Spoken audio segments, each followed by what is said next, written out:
धाकड़ खबर, बेखौफजुमा बेबाक अंदाज। धाकड़ खबर में आपका स्वागत है। मैं आपके साथ हूं अकरम रईस खान। एक चीज होती है न्यूज और एक चीज होती है व्यूज। व्यूज काफी मायने रखती है क्योंकि उसमें पता चलता है खबरों के पीछे की खबर असल में है क्या। हिजबुल्लाह क्या वाकई में लेबनान में पीछे हट गया है, अब सरकार में भी शामिल नहीं है, बॉर्डर से तो उसको पहले ही पीछे हटा दिया गया है। क्या है असल तस्वीर? इसके अलावा फिर से एक बार गाजा को लेकर ट्रंप ने जिस तरीके का दावा किया है कि वो गाजा को खरीद लेंगे और वहां पर वो मिडिल ईस्ट का रिवेरा बनाएंगे और इसमें वो कुछ जमीन मिडिल ईस्ट के देशों को भी देंगे, उसे कैसे देखा और समझा जा सकता है। सीरिया का जो घटनाक्रम चल रहा है और जैसे वहां से हमले शुरू हुए हैं आईडीएफ के ऊपर, हालांकि एक ही बार हमला हुआ है आईडीएफ के ऊपर, वो क्या कहलाता है? क्या वाकई में सीरिया से इजराइल के लिए कोई दिक्कत पैदा होगी?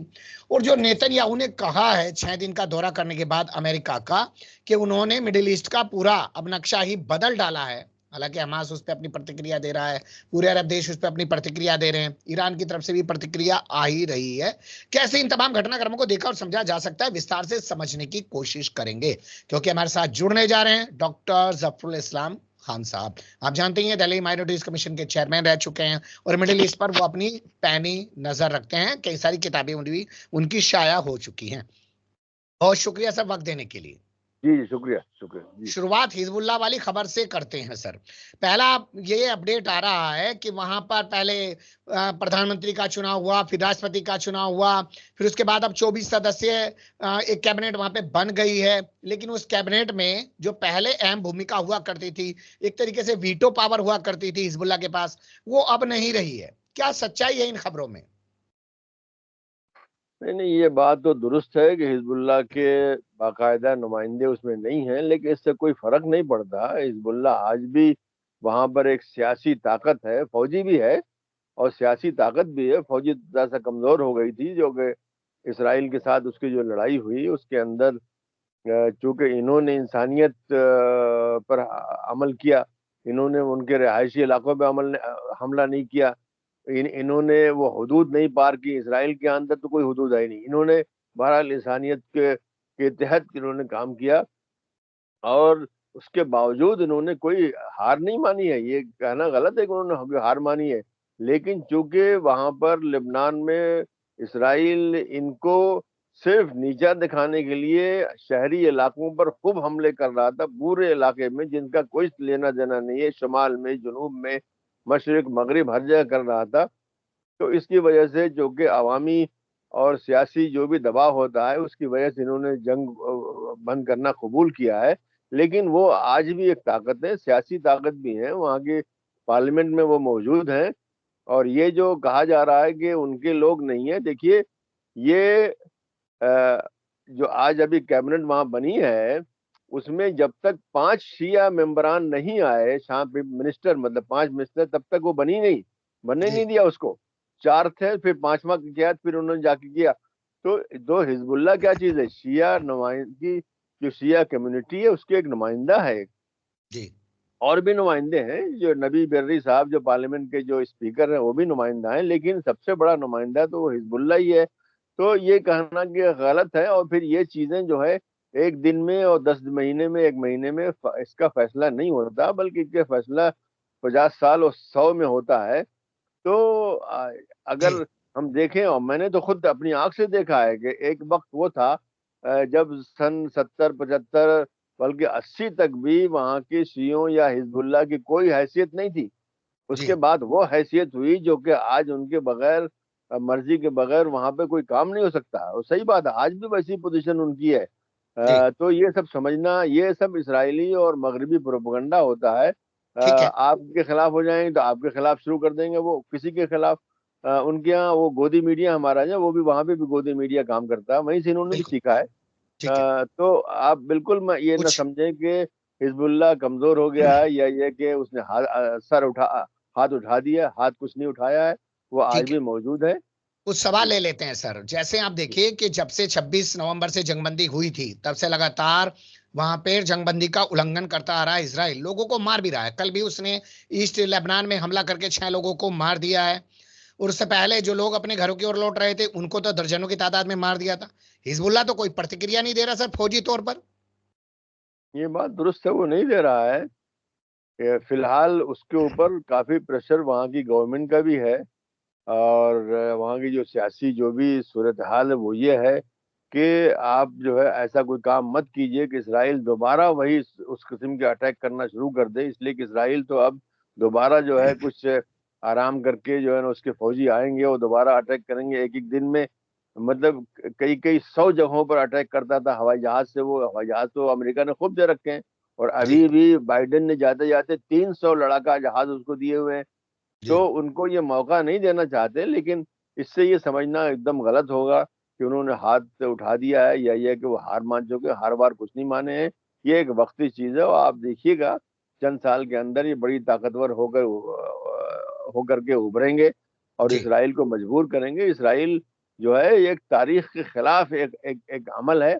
एक अमूमी कुछ हालात ऐसे बने हुए हैं, वो हालात आज बदल रहे हैं। आज इंटरनेशनल कोर्ट में मामला पहुंचा हुआ है, आज यूनाइटेड नेशंस उसके खिलाफ है।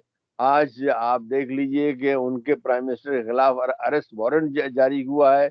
आज जो है दुनिया के मगरबी जो ममालिक है उनके अलावा यानी जनूबी अमेरिका, अफ्रीका, एशिया, सारे ममालिक उनके खिलाफ हैं। तो जी वो हालात बदल चुके हैं। जो ठीक है। जो जो जो तूफान अक्सा से पहले जो हालात थे वो आज वो हालात वो आज नहीं है, हालात चाहे कितने नहीं ही। है। जी। तो ये कहना वहां के प्रधानमंत्री का, नवाब सलाम का, कि अब सिर्फ एक ही आर्मी होगी, लेबनान आर्मी होगी, यानी हिजबुल्लाह से हथियार ले लिए जाएंगे। नहीं नहीं, हिजबुल्लाह से हथियार तो लेने का उनका उनका कोई सवाल नहीं पैदा होता। और इससे पहले भी लेबनान की जो आर्मी है यानी फौज है उसने कई बार ऐसी कोशिश की थी कि इनको इनसे हथियार छीन लिए जाएं, लेकिन वो कामयाब नहीं हो पाए। वो देखिए इतनी बड़ी ताकत बन चुके हैं और इतना वो फैले हुए हैं और इतने अच्छे उनके पास हथियार हैं हर किस्म के, ऊंचे से लेकर नीचे सारे हथियार उनके पास मौजूद हैं। और लेबनान लेबनान की जो आर्मी है वो तो बहुत ही छोटी मोटी सी है, एकदम समझ लीजिए जैसे मणिपुर हमारा, उसके पास कोई आर्मी हो, वो कोई बाकायदा आर्मी है नहीं उसके पास। इसलिए कि लेबनान जो है एक गरीब मुल्क हो चुका है, पहले ऐसा गरीब नहीं था, लेकिन जी खुद वहां पर जो वहाँ का जो तबका अशराफिया है यानी चाहे वो मुसलमान हो चाहे वो मसीही हो, सबों ने उसके खजाने को खूब लूटा और जी आज वो एक गरीब मुल्क बन गया, जबकि वो पहले मशरक वस्ता का अमीर तरीन मुल्क था। हालांकि पेट्रोल नहीं था वहां पे, लेकिन वो पूरी सियासत और पूरे जो मीडिया और पूरा जो वहाँ के जो मिडल ईस्ट का जो तजारत होती थी उसका सेंटर था, बैंकिंग का सेंटर था। आज जी नहीं रह गया, इसलिए कि उनकी अपनी बेवकूफ़ियाँ हैं। तो वहाँ की फौज के पास वो ताकत नहीं है कि वो हिजबुल्लाह को मजबूर कर सके कि वो हथियार डाल दे। क्या ईरान जिस तरीके से कमजोर हुआ सीरिया में तख्ता पलट के बाद, उसका ये असर सीधा हिजबुल्लाह पर नजर आ रहा है? और अगर मान लीजिए सीरिया में ऐसे ही हालात रहे और ईरान के लिए कुछ स्थितियां बेहतर नहीं बनी, तो हिजबुल्लाह और कमजोर होगा। नहीं नहीं, ये तो एक उल्टी बात आप कह रहे हैं। ईरान की ताकत अपने ऊपर है, अपने बल के ऊपर है। ईरान के ऊपर जो काफी प्रेशर अमेरिका ने और मगरबी ममालिक ने डाल रखा था, सैंक्शन ये वो करके, तो उसको उसने तोड़ने की कोशिश की थी। उसमें वो हिजबुल्लाह को उसने बनाया, उसने हूथियों की भी मदद की, उसने इराक के अंदर भी मिलिशियाज बनाए, उसने हुकूमतों को अपने साथ किया। बहुत सी हुकूमतें आज उनके साथ हैं, बहुत ज्यादा खुल के ना हो लेकिन बहुत सी हुकूमतें, यहाँ तक कि गल्फ की हुकूमतें भी एक तरह से तवाजुन कम कायम रखती है उनके साथ। कि उनकी अपनी ताकत है, आज उनके पास वो हथियार है जो कि किसी अरब ममालिक के पास नहीं है, वो खुद उन्होंने बनाए हुए हैं। आप हम्म हर चीज जो आप सोच सकते हैं, ड्रोन्स हैं या ये कि हवाई जहाज हैं, जो लड़ाका हवाई जहाज हैं, टैंक हैं, बख्तरबंद गाड़ियां हैं, जो भी आप सोच सकते हैं। बल्कि वो तो इस हालत में है कि वो कल न्यूक्लियर बॉम्ब भी बना सकते हैं, इसी ऐसी हालत में है वो। लेकिन नहीं बना रहे हैं। उनका पहले से ये कहना है कि ये चीज जो है इंसानियत के लिए अच्छी नहीं है, हम ऐसा नहीं करेंगे। और हम जो इस वक्त कर रहे हैं वो सिर्फ उसको एक साइंटिफिक और दूसरे जो मकासद होते हैं उसके लिए इस्तेमाल करेंगे, हम ठीक उसको है। तबाही के लिए नहीं करेंगे। तो उनकी ताकत उनकी अपने अंदर है, उनके अपने आवाम के अंदर है। इससे पहले देखिए सद्दाम हुसैन ने जब जो है जंग इनके ऊपर थोपी थी सन 1980 के फौरन बाद, 81 वगैरह से तो उन्होंने थोपी थी, जो 8 साल तक चली। उसमें तो ईरान ने कोई सफेद झंडा नहीं उठाया, जबकि हम्म सद्दाम हुसैन के साथ सब शामिल थे, अमेरिका शामिल था, सऊदी अरब शामिल था, गल्फ के सारे ममालिक शामिल थे और पूरा पैसा दे रहे थे। सऊदी अरब ने 70 हजार मिलियन डॉलर इस सद्दाम हुसैन को दिया था। कुवैत ने 70 हजार मिलियन सद्दाम हुसैन को दिया था। तो वो सब के बावजूद भी उन्होंने कुछ नहीं किया। मैं तो उस जमाने में वहां पे जाता था और तब जाकर उस जहाँ लड़ाइयाँ हो रही थी, डेस्फुल वगैरह, वो सब जगहों में जा चुका हूँ। तो जी। वहां की कौम ने किसी ठीक है। तरह से उस वक्त भी 8 साल की जंग के बावजूद उन्होंने हथियार नहीं उठाया। तो जी। आज ये को समझते हैं, जबकि आज वो बहुत ज्यादा ताकतवर है उस जमाने के लिहाज से। आज तो वो सब चीज पर उन्होंने खुद बनाना शुरू कर खुद दिया है, तो बनाना उसके शुरू कर दिया। जी। हाँ, वो एक बिल्कुल दूसरा माहौल आज है। जी। आज ठीक है। वो वाला सन अब रुक 80 कर और लेते हैं सर गाजा का। गाजा को लेकर जी। पहले ट्रंप ने बयान दिया और मौजूदगी में दिया नेतन्याहू की। फिर उसके बाद सफाई दी व्हाइट हाउस ने कि नहीं, उनके बयान का गलत मतलब निकाल लिया, वो अभी ऐसा कोई इरादा नहीं रखते। लेकिन कल फिर से एक बार जहाज के अंदर उड़ते हुए पत्रकारों से बात करते हुए ट्रंप ने साफ कर दिया कि वो गाजा पर कब्जा करेगा, वहां पूरा अपना एक टाउनशिप बसाएगा और जो अगल बगल के देश है उनको भी वहां थोड़ी बहुत जगह देगा। क्या देखते हैं कि क्या होगा ट्रंप के ऐसा बोलने से? क्योंकि ये आदमी तो पहले तेल अवीव से हटाकर यरूशलेम में दूतावास भी खोल चुका है। वेस्ट बैंक की बस्तियों को भी मान्यता देता है। ये आदमी जो है गोलान हाइट्स जो इलाका है उसे भी सीरिया का नहीं बताता, कहता है इसराइल का है वो। तो आपको क्या लगता है अब क्या होगा? देखिए, अगर दिन में ख्वाब देखे जा सकते हैं तो यही दिन का ख्वाब है। वो बैठे हुए ख्वाब देख रहे हैं, ऐसा कुछ नहीं होने वाला है। जो कौम 15 बल्कि 15.5 महीने तक इसराइल जिस हमले में 70%, ये अमेरिका से बात आई है, हम खुद नहीं कह रहा हूं मैं, कि इसराइल ने जो हमला किया था गजा के ऊपर, उसमें 70% तायीद और मदद, फौजी मदद, सियासी मदद, पैसे की मदद जो है अमेरिका की थी, 70%। तो अब वो कौन सा वो काम कर लेगा जो कि इसराइल ने नहीं किया। इसराइल, हम्म। कल आपने देखा नत्सारीन जो कहता था वहां से मैं हटूंगा नहीं कभी, वो हम्म। बीच में गज्जा के उन्होंने लाइन खींच दी थी जहां पे उनके टैंक और उनके सारी पूरी फौज वहां रहती। लेकिन कल आपने देखा, कल वहां से हटी वो। इससे पहले शमाली गज्जा जो कहते थे कि हम तो कभी छोड़ेंगे नहीं, वहां से हटी उसने। और देखिए किस किस बेइज्जती के साथ उनके जो बंधक हैं वो छोड़े जा रहे हैं, एक एक करके, दो दो करके, पूरे एकदम टेलीवाइज करके सारी दुनिया जो है रियल टाइम में देख रही क्या हो रहा है। तो इतनी सब कुछ होने के बाद भी वो लोग साबित कदम रहे, और उनको उनको भूखा मारा गया, उनकी दवाएं रोकी गई, उनका सारा इंफ्रास्ट्रक्चर तोड़ दिया गया, उसके बाद भी खड़े रहेंगे। तो अब जो है ट्रम्प साहब के पास कौन सा जादू है कि वो जाके कब्जा कर लेंगे? हो सकता है बेवकूफ़ी करे, ऐसा कुछ नहीं है। इससे पहले भी अमेरिका ने वियतनाम में बेवकूफ़ी की है, उन्होंने अफगानिस्तान में बेवकूफ़ी की है, इराक में बेवकूफ़ी की है, लीबिया में बेवकूफ़ी की है, सूडान में बेवकूफ़ी की है, अब यमन में बेवकूफ़ी की है। तो बेवकूफ़ियाँ करने से कोई किसी को रोक नहीं सकता, जी। लेकिन ये कोई खेल नहीं है। वहाँ पे अगर इससे पहले 40,000 मरे थे या उससे, बल्कि अब इस वक्त जो रिवाइज जो फिगर्स है वो 60,000 के ऊपर है। जी। इसलिए कि जो लोग मलबों में दफन थे वो भी अब निकाले जा रहे हैं। तो 60,000 लोग जो मरे हैं। तो अगर इन्होंने इस तरह से कब्जा करने की कोशिश की कि कब्जा कर लेंगे, वहां के लोग निकाल लेंगे, तो 60,000 नहीं बल्कि 60 लाख लोग मरेंगे, सिर्फ खून ही खून नजर आएगा पूरे उसमें। ऐसा होने वाला नहीं है। और जी। नहीं, मैं समझता हूँ कि वहां की फौज, अमेरिका की फौज इतनी बेवकूफ होगी कि इस किस्म के एक बेवकूफ एक वेंचर के अंदर शरीक होगी। ये हम्म। उनको बोलने दीजिए, बोलते रहेंगे, ठीक। अभी कुछ दिन के बाद उसको भूल जाएंगे उसको। नेतन्याहू का ये कहना कि सऊदी अरब के पास तो बहुत सारी जमीन है, वहां पर ले जाकर फिलिस्तीन वालों को बसा देना चाहिए, यानी कि फिलिस्तीन वहां पे बना देना चाहिए। उसका रद्द अमल तो बड़ी सख्ती से आ रहा है। लेकिन उसका ये बोलना और अमेरिका से आने के बाद ये बोलना, क्या लगता है ट्रंप ने उसको ये आइडिया दिया होगा? नहीं नहीं नहीं, इसराइल तो ये बात आज से थोड़ी 75 साल से कह रहा है। इसराइल कह रहा है कि ये जो अरब है उनको फलस्तीनी नहीं कहता, वो कहता ये अरब है, इनके पास तो बहुत जमीन है, इनके पास इतने मुल्क हैं, मतलब फलस्तीन के अलावा 22 और मुल्क हैं। भाई ऐसे तो नहीं होता। अगर हम्म। कोई आदमी हिंदी बोलता है, जबरदस्ती कहें साहब तुम पाकिस्तान में जाकर कब्जा कर लो, तुम जाके नेपाल में जाकर कब्जा कर लो, ऐसा तो नहीं है। तो ऐसा होने वाला नहीं, ये उनकी बहुत ही पुरानी बात है। गजा के बारे में बात है, फलस्तीनियों के बारे में बात है। और खुद गजा के जो लोग हैं, 1952 से जी। इसराइल ये कह रहा है, ऑफिशियल स्टेटमेंट्स हैं कि हम गजा के लोगों को यहाँ से निकालना चाहते हैं। तो उनकी ख्वाहिश कुछ और होगी, लेकिन अमलन होता नहीं। अगर कोई कौम लड़ाई लड़े और लड़ने को तैयार रहे, जैसे गजा के लेकिन लोगों सर ने दिखा दिया। लोग तो लिखने हैं ना, जितने आज गाजा में रहते हैं उससे कहीं 5-6 गुना, 1 करोड़ लोग उनके दुनिया भर में रहते हैं।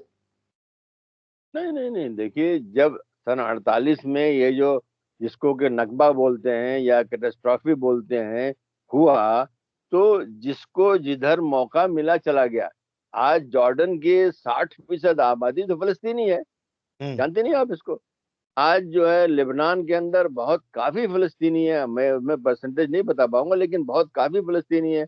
इजिप्ट के अंदर काफी फलस्तीनी है, सीरिया के अंदर फलस्तीनी है, इराक के अंदर फलस्तीनी है, सऊदी अरब के उसी वक्त से हैं, सन 48 से। जो जहां भाग पाया वो भाग गया उसको। उसके अलावा बाद में के हालात में, चूंकि गजा और वेस्ट बैंक में भी हालात बड़े अच्छे नहीं थे, तो कुछ लोग ऑस्ट्रेलिया अमेरिका वगैरह भी चले गए हैं। लेकिन अक्सरियत तो आज वही है। इसराइल के अंदर 20% इसराइल की आबादी तो अरबी हैं। वही जी। लोग तो हैं जो जिनको वो निकाल नहीं पाए, तो वो वहां पे रह गए। 20% के अलावा 70% जो है उन्होंने निकाल दिया था, और बाकी कुछ वेस्ट बैंक वगैरह में रहते हैं। तो जी। उनकी कोशिश तो पहले से थी कि उनको निकाला जाए, उनकी ख्वाहिश ये थी। बल्कि जब सन 48 में ये भी शुरू हुआ, जिसको ऑपरेशन दालेत बोलते हैं, जो कि मेरे ख्याल मार्च सन 48 से शुरू किया उन्होंने, तो उनका मकसद ये था कि किसी बड़ी अरब आबादी को रहने मत देना, जी। इनको ऐसा मारो जैसे देर यासीन वगैरह में, इस तरह से खूनरेजी करो कि ये भागने में मजबूर हो जाए। तो ऐसे बेचारे लोग भागे, जिसको जिस तरफ मतलब मशरक में, मगरिब में, शुमाल जुनूब जहां भी भाग सका वो भागा। तो वो, लेकिन अब वो जमे हुए हैं। आज देखिए वेस्ट बैंक में लोग जमे हुए हैं, जनीन वगैरह में जो भी इतनी कोशिश है, वो लोग भाग थोड़ी रहे हैं, वो भी कह रहे हैं हम नहीं जाएंगे। दूसरे ये कि इन्होंने इतनी प्रेशर डाला, इनका तो बहरहाल ताकत तो बहरहाल इनके पास है, इसमें कोई शक नहीं है। मिस्र के जी। ऊपर डाला, मिस्र ने बिल्कुल इनकार कर दिया, सवाल नहीं पैदा, हम तक कोई कबूल नहीं करेंगे। हम्म। इससे पहले नेतन्याहू भी ये कहता था, शुरू जब जंग हुई थी, कि हाँ, इन लोगों को इतना मारो कि ये भागने में मजबूर हो जाए, लेकिन कोई भागा तो नहीं। आपने देखा कोई जी। नहीं भागा, जी। एक जी। आदमी जी। नहीं भागा वहां से। ठीक है, और ये आज बताइए, भी जो आज भी जो जी, ये जो जॉर्डन के बादशाह अमेरिका जा रहे हैं और कल ट्रंप से मुलाकात करेंगे, क्या वो गाजा को लेकर ट्रंप ने जो प्लान दिया है उसको लेकर बात करेंगे, या जॉर्डन में जो लोगों को भेजने से उन्हें डर लग रहा है कि ज्यादा फिलिस्तीनी यहाँ पे आ जाएंगे, उनको दिक्कत पैदा हो जाएगी, अपने आप को बचाने की बात करेंगे, क्या बात करेंगे? वो तो पहले दिन से उन्होंने कहा कि हम किसी भी फलस्तीनी को बाहर से जबरदस्ती हमारे यहाँ भेजेंगे तो हम उसे कबूल नहीं करें, पहले दिन से उन्होंने कहा है। और अभी कल की खबर है कि अभी ये जो इसराइल ने जो फलस्तीनी जो बंधक इसराइल के पास थे वो छोड़े हैं, उसमें से एक औरत जो है, जो पहले जॉर्डनियन भी थी, वो पहले एक जी। औरत थी, उसको उन्होंने जॉर्डन में जो है ना, उसको जाके उनको उनको डंप कर दिया है। तो उन्होंने कहा हम इसको नहीं लेंगे। मतलब एक एक औरत को वो कह रहे हैं हम नहीं लेंगे, इसको कहीं कहीं और ले जाओ। तो उनका बिल्कुल वाजी, इसलिए कि इस वक्त जैसे मैंने भी आपको बताया कि 60% आबादी जॉर्डन की है, वो फिलिस्तीनी है। तो वो हम्म। समझते हैं कि ये जो बैलेंस है ये गड़बड़ हो जाएगा। अगर ये 60 से 70% हो गए, 80% हो गए, ये तो होगा ना जब वो लोग आएंगे, जी। तो जी। जी। वहां का सब माहौल बदल जाएगा। वहां का, वहां के जो बद्दू लोग हैं, असली आबादी जो जॉर्डन की है वो बद्दू है। तो जी। बद्दू जो है सब नाराज हो जाएंगे, कहेंगे क्या बद्दू ही पुलिस में है, बद्दू ही आर्मी में है। हम्म। तो उनको सबको ख्याल करना पड़ता है कि उनका, इसलिए उन्होंने कहा कि हम नहीं लेंगे, इसलिए कि उनके यहाँ बैलेंस गड़बड़ हो जाएगा। चलिए सीरिया की बल्कि तरफ चलते हैं। जी। सारे अरब ममालिक सबने इनकार कर दिया सबने है। इनकार कर दिया सर, बल्कि सबने इनकार कर हाँ, दिया। सबने इनकार कर खैर, दिया है। ये खबर ये आई थी अभी कुछ दिन पहले कि जो बफर जोन पे कब्जा कर रखा है सीरिया के गोलान हाइट्स की तरफ इसराइल ने, वहां उसके ऊपर पहली बार कोई हमला हुआ है, उसके बाद कोई खबर नहीं आई हमला होने की। तो क्या आपको लगता है कि सीरिया में जो लोग हैं वो हमला कर रहे हैं ये सब? नहीं नहीं, सीरिया में बहुत से ग्रुप हैं, मुसल्लह ग्रुप हैं, जिनमें से किसी ने किया होगा बाकायदा। जो आप हुकूमत बनी उसने नहीं किया होगा। उसकी वजह यह है कि वो अभी अपने हालात को सुधार रहे हैं। हम्म। अभी जो है उनकी हुकूमत पूरी तरह से मजबूत नहीं है। अभी बहुत से मुसल्लह ग्रुप हैं, सबको उनको फौज के अंदर और सिक्योरिटी के अंदर उनको दाखिल करना है, ताकि बाहर जो है कोई ऐसी सूरत हाल ना हो कि कुछ ग्रोह हो जो मुसल्लह हो, बाद में मुसीबत पैदा करे। जैसे कि आज जैसे लीबिया में है, लीबिया में यही सूरत हाल है, कई हुकूमतें बनी हुई है। तो इसमें वो मशगूल हैं। वहाँ की इकोनॉमी जो है, वहाँ की जो माशियात हैं बहुत ही गड़बड़ है। उसको वो ठीक कर रहे हैं और बहुत काफी कामयाब भी हैं। अभी कल मैं देख रहा था कि जिस दिन बशार जो है वहां से भागा था, $1 में 30,000 लीरा मिलता था। वहां की जो करेंसी उसका नाम लीरा है। $1 में 30,000। अभी कल मैं देख रहा हूँ $1 में 8,000 आ गया। मतलब ये कि उनका जो उनकी जो करेंसी है मजबूत से मजबूत होती चली जा रही है। 30 से कहाँ 8, 30,000 से 8,000 आ गया। तो वो इस सब चीजों में मशगूल हैं, और जो ठीक है। इलाके उस जमाने में तबाह हुए थे उनको ठीक कर रहे हैं। जी। और बहुत से इलाकों में माइंस लगी हुई हैं जहाँ पे लोग चल नहीं सकते, जाने उनको सफाई कर रहे हैं। तो अपने मुल्क को ठीक ठाक करना उनका मकसद है। लेकिन ये मुझे इसमें कोई भी जरा भी शुबा नहीं है कि एक बार जब वो मजबूती से वहां पर अपना खूंटा गाड़ देंगे तो वो इसराइल के खिलाफ भी अटैक करेंगे, इसलिए कि इसराइल ने ठीक। उनके इलाके कब्जा कर रखे हैं, कुछ अभी किया है। और कुछ सन 67 से जो गोलान हाइट्स पूरा बहुत बड़ा इलाका है, पूरा एक सूबा है, एक सीरिया का, उस पर भी कब्जा किया हुआ। तो उसको छुड़ाने के लिए यकीनन कुछ ना कुछ करेंगे। अच्छा सर, सीरिया पर अपना अधिकार रखने के लिए या सीरिया का सबसे बड़ा खैर ख्वाह बनने के लिए तुर्की और सऊदी में कोई होड़ लगी हुई है क्या? क्योंकि ऐसा देखने में मिलता है कि तुर्की का वो सॉरी सीरिया का विदेश मंत्री पहला दौरा सऊदी अरब का करता है। राष्ट्रपति बनने के बाद मिस्टर शरा जो है वो भी सऊदी अरब का पहला दौरा करते हैं। उधर तुर्की कहता है कि उसने तख्ता पलट करवाया है। क्या लगता है इन दोनों के बीच कुछ चल रहा है सीरिया को लेके? यही चल रहा है तो अच्छी बात है, कोई खराब बात तो है नहीं। उनको दोनों अच्छा। जगह से फायदा होगा उनको। देखिए, तुर्की का मसला ये है कि तुर्की की जो सरहद है, जुनूबी सरहद है, और सीरिया की शिमाली सरहद है, वहां पे कुर्द रहते हैं। और हम्म। एक बड़ी तहरीक बहुत जमाने से चल रही है, जो तुर्की में जो कुर्द हैं, जिन्होंने पीकेके पार्टी बनाई हुई है, वो चाहते हैं कि ये इलाका जिसमें कुर्द रहते हैं एक आजाद हुकूमत बन जाए, जिसके हम्म। तुर्की बिल्कुल खिलाफ है, बिल्कुल उसके खिलाफ है, कुछ भी करने को तैयार है। और उसी तरह से जो सीरिया के इलाका है वहां पर भी सरहद पर कुर्दी रहते हैं। इराक का वो सरहदी इलाका वहां भी रहते हैं। ईरान का सरहदी इलाका वहां भी रहते हैं। तो वो चाहते हैं कि ये सब मिला करके एक बड़ी सी कुर्दी हुकूमत बन जाए, जिसके कि सब मुखालिफ हैं। इराक में मुखालिफ है, ईरान भी मुखालिफ है, तुर्की मुखालिफ है, और यकीनन ये लोग भी मुखालिफ हैं।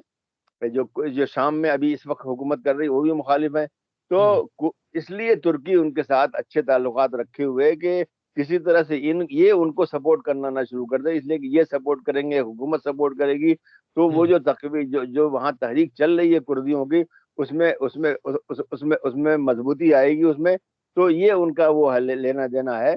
ठीक है। और इसी तरह से सऊदी अरब के जो मामला है कि जी। सऊदी अरब से इनके ताल्लुकात अच्छा होने की, सऊदी अरब के पास बड़े पैसे हैं, और इनको पैसे की इस वक्त बड़ी जरूरत है। इनका मुल्क टूटा हम्म। हुआ है, मईशत टूटी हुई है, और कितने शहर जो है उनके कितने कितने मोहल्ले बिल्कुल टूटे हुए हैं। उनको हम्म। ठीक ठाक करना है, वापस लाना है। उसके लिए पैसे चाहिए, बहरहाल ठीक। पैसे तो उस वक्त सऊदी अरब और गल्फ के पास ही हैं। तो ठीक है। इसलिए भी उनके ताल्लुकात उससे अच्छे हैं अब और बात करते हैं रखने। सर, एक सवाल ले लेते हैं छोटा सा क्योंकि वक्त का तकाजा है। ईरान को लेके ईरान के जो सुप्रीम लीडर हैं आयतुल्ला अली खामनाई, वो कहते हैं खुल्लम खुल्ला सीधा बयान देके कि ट्रंप से बात करने की कोई जरूरत नहीं है क्योंकि अमेरिका भरोसे के लायक नहीं है। और उसके बाद वहां के विदेश मंत्री कहते हैं कि बात तो करनी पड़ेगी, अमेरिका से प्रतिबंध हटवाना बेहद जरूरी है। तो क्या वहां की सरकार और वहां के सुप्रीम लीडर के बीच अमेरिका से बात करने को लेकर कुछ चल रहा है अंदर खाने? नहीं नहीं, ऐसा कुछ भी नहीं है। देखिए, जो मामलात खराब किए हैं वो तो ट्रम्प ने किए हैं। कई साल की उनकी जो है निगोशिएशन यूरोप और अमेरिका से होने के बाद, जो उनकी जो न्यूक्लियर उनके जो जो प्रोग्राम है उसके बारे में एक मुआहदा तय हुआ था। वो मुआहदा उसमें ये था कि ईरान जो है अपना जो भी न्यूक्लियर प्रोग्राम है वो जारी रखेगा, लेकिन वो बम नहीं बनाएगा, ये उसने उसमें वादा किया था। और उसी के साथ जो इंटरनेशनल जो एटॉमिक एनर्जी की अथॉरिटी है, उसके वहाँ पे कैमरे वैमरे हर जगह लगा दिए गए थे कि वो हरदम 24 घंटे वहां से देखते रहेंगे वहां पे क्या हो रहा है। तो ट्रम्प जो था, जब जैसे ही पिछली बार, इस बार नहीं, पिछली बार जैसे ही वो आया, उसने वो मुआहदा मनसूख कर दिया, कैंसिल कर दिया अपनी तरफ से। जबकि वो मुआहदा अमेरिका और यूरोप के जो सारे ममालिक हैं मिल करके उन्होंने ईरान के साथ बड़ी कई साल तक जद्दोजहद की थी, और उसके बाद वो पहुंचे थे। तो इसलिए ईरान के लोगों को ट्रम्प बिलखुसूस कोई यकीन नहीं है कि क्या करेगा। इससे पहले वो मुआहदा खराब कर चुका है। वो मुआहदा जी। एक बहुत बुनियादी बात थी कि उससे उनके मसाइल हल हुए थे। उनके जो पैसे बहुत से अमेरिका में जो जो जमे हुए थे, वो वहां से उनको वापस दिए गए थे। कुछ सैंक्शन कम किया गया था, पूरा तो नहीं निकाला था, कम किया गया था। लेकिन ट्रम्प ने उसी बार आकर के फिर सब वापस कर दिया। तो इसलिए अगर ये वो कहते हैं कि ट्रम्प से बात करने का कोई फायदा नहीं है, तो हकीकत है, लेकिन हुकूमत बाहर ऐसे नहीं चलती है। हुकूमत में वजीर खारजा जब वो उनकी पॉलिसी बताता है कि भाई अगर कोई कुछ निकलेगा, कोई रास्ता, कुछ तो कोई, और जो पुराना माहिदा जो कि इन्होंने कैंसिल किया था, इसको दोबारा अगर ये जारी करेंगे तो उसके जी, लिए हम बात करने को तैयार हैं। उसमें कोई ऐसी बात नहीं है, कोई इसमें लड़ाई नहीं है।